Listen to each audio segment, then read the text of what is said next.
an indifferent witness to a turning point in history, a vast, secret hinge upon which world events would swing. What did I see? Well, more of the same, kids in costumes.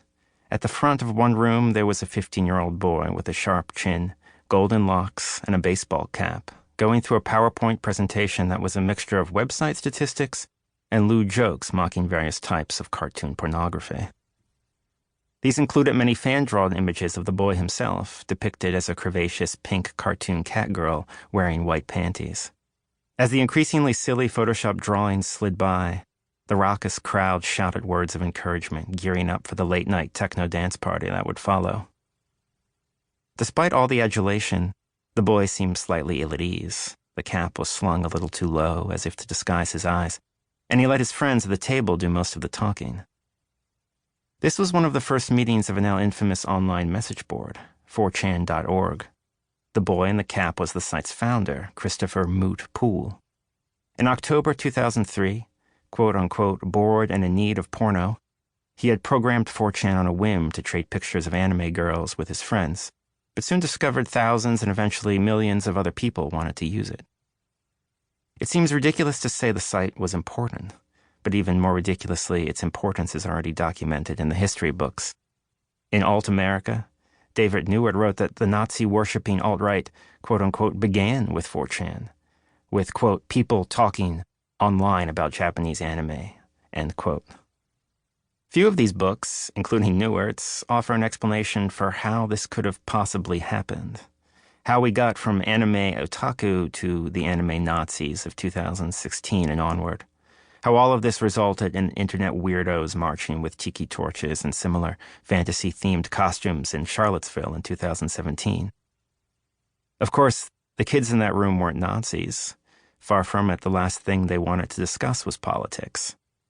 And at that moment, I certainly didn't feel as though I were present for some great turning point in history. In fact, it seemed like I was confronting yet another moment of anti-history, as the vast landscape of the American suburban nowhere land was imported into the convention center, a place that, in its expanses of smooth, clean carpeting, model ships, and big, tumbling geometric shapes, felt a little like an infinite kid's rec room.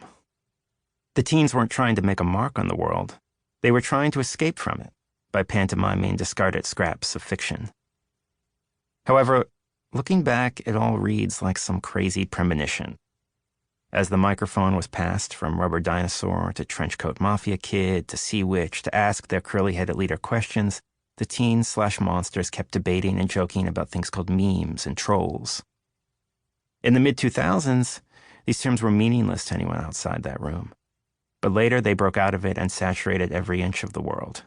And stranger still, from 2016 onward, memes and trolls became central concepts that obsessed political commentators. Almost overnight, the terms invaded the domain of world leaders and redefined the contests between them. Now there are Russian trolls, Facebook trolls, and of course, the original 4chan trolls all jiggling through the ether. Back then, I was surprised to find that I knew what these terms meant.